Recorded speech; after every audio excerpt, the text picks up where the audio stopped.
கூட நெய் இல்லாமல் ரொம்பவே சாஃப்டான கடம்பூர் பருப்பு போலி. இந்த ரெசிபிக்காக 1 கப் அளவு கடலைப்பருப்பு எடுத்திருக்கேன். இதை நல்லா வாஷ் பண்ணிவிட்டு 4 ஹவர்ஸ் ஊற வச்சு எடுத்துக்கோங்க. நல்லா ஊறிடுச்சு. இப்போ கடலைப்பருப்பை ஒரு குக்கரில் சேர்த்துட்டு இது கூடவே 1/2 டீஸ்பூன் அளவுக்கு கல் உப்பு, 1/2 டீஸ்பூன் அளவுக்கு மஞ்சத்தூள் சேர்த்துட்டு நம்ம பருப்பு அளந்த அதே கப்பில் 2 கப் அளவு தண்ணி சேர்த்துக்கோங்க. இது கூடவே 1 டீஸ்பூன் உள்ளே போட்டிங்க அப்படின்னா பருப்பு பொங்கி தண்ணி வெளியே வராது. இந்த மெத்தட் மேக்ஸிமம் யூஸ்ஃபுல்லாக இருக்கும். மறக்காமல் ட்ரை பண்ணி பாருங்கள். ஹை ஃப்ளேமில் 4 விசில் விட்டுடுங்க, கரெக்டாக இருக்கும். இப்போது மேல் மாவுக்காக 1 கப் அளவு கோதுமை மாவு, 1/2 கப் அளவு மைதா மாவு எடுத்துக்கோங்க. இது கூடவே ஒரு 1/4 டீஸ்பூன் அளவுக்கு மட்டும் உப்பு சேர்த்துக்கோங்க. 1/2 டீஸ்பூன் அளவுக்கு மஞ்சள் தூள். இது கூட நெய்க்கு பதிலாக நம்ம 2 டீஸ்பூன் அளவுக்கு தேங்காய் ஆட் பண்ணிக்கலாம். நீங்கள் மேக்ஸிமம் நெய்க்கு பதிலாக தேங்காய் ஆட் பண்ணிங்கன்னா எல்லா ஸ்வீட்டும் சாப்பிட்றதுக்கு ரொம்ப மணமாக இருக்கும். தண்ணி கொஞ்சம் கொஞ்சமாக விட்டு சப்பாத்தி மாவை விட கொஞ்சம் பிசுபிசுப்பாக இருக்கிற மாதிரி பிணைஞ்சு எடுத்துக்கோங்க. உங்கள் உள்ளங்கையால் இதே மாதிரி ரோல் பண்ணிங்கன்னா ஸ்டிக்கியாக ஒட்டணும். இது கூட 3 டீஸ்பூன் அளவுக்கு மட்டும் தேங்காய் எண்ணெய் விட்டு இதே மாதிரி ரோல் பண்ணி மூடி போட்டு மூடி வச்சுருங்க. இது நல்லா ஊறட்டும். நம்ம அந்த கேப்பில் போலிக்கான பூரணம் செய்ய ஆரம்பிச்சிடலாம். கடலைப்பருப்பு நல்லா வெந்து கிடச்சிருக்கு. இதை கம்ப்ளீட்டாக ஆற விட்டு மிக்ஸி ஜாரில் போட்டு கூடவே 4 ஏலக்காய் சேர்த்து ஃபைன் பேஸ்ட்டாக அரைச்சி எடுத்துக்கலாம். பேஸ்ட் ரெடி ஆயிடுச்சு. ஒரு பாத்திரத்தில் நம்ம பருப்பு அளந்த அதே கப்பில் 1.25 கப் அளவுக்கு வெல்லம் எடுத்துக்கோங்க.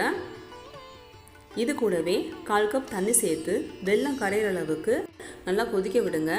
பாகுபதம் பார்க்க தேவையில்லை, சர்க்கரை கரைஞ்சா மட்டும் போதும். இப்போ அடுப்பை ஆஃப் பண்ணிடலாம். ஒரு கடாயில் அரைச்சி வச்ச கடலைப்பருப்பு பேஸ்ட்டு கூடவே இந்த சர்க்கரை பாகையும் ஃபில்ட்ரு பண்ணி எடுத்துக்கோங்க. Low to medium flame maintain பண்ணிங்கன்னா கிட்டத்தட்ட ஒரு 5 நிமிஷத்தில் ஹல்வா மாதிரி பாத்திரத்தில் ஒட்டாமல் இந்த பூரணம் ரெடி ஆயிரும். பாருங்கள், இந்த மாதிரி கரண்டியில் எடுத்தீங்க அப்படின்னா கீழே விழக்கூடாது. இந்த ஸ்டேஜில் அடுப்பை ஆஃப் பண்ணிவிட்டு பூரணத்தை கம்ப்ளீட்டாக ஆற விட்டுடலாம். மாவு நல்லாவே ஊறிடுச்சு, கையில் ஒட்டவே ஒட்டலை. இதை இப்போ குட்டி குட்டி பால்ஸாக மேக் பண்ணி எடுத்துக்கோங்க. பட் நான் பெரிய சைஸில் பால் மேக் பண்ணிட்டேன். அதனால் எனக்கு ஒரு 7 டோ கிடச்சிருக்கு. இப்போது பூரணம் கம்ப்ளீட்டாக ஆறிடுச்சு. நம்ம டோ மேக் பண்ண அதே சைஸுக்கு பூரணத்தையும் உருட்டி எடுத்துக்கோங்க. அப்போ தான் போலியில் பூரணம் எல்லா பக்கமும் ஈவன் ஸ்டஃபிங்காக ஆயிருக்கும். இதே மாதிரி டோவில் சென்ட்ரல் போர்ஷனில் பூரணத்தை வச்சு ப்ராப்பராக கவர் பண்ணிவிடுங்க. சப்போஸ் உங்களுக்கு அதிகமான மாவு இருந்தால் எடுத்துடலாம்.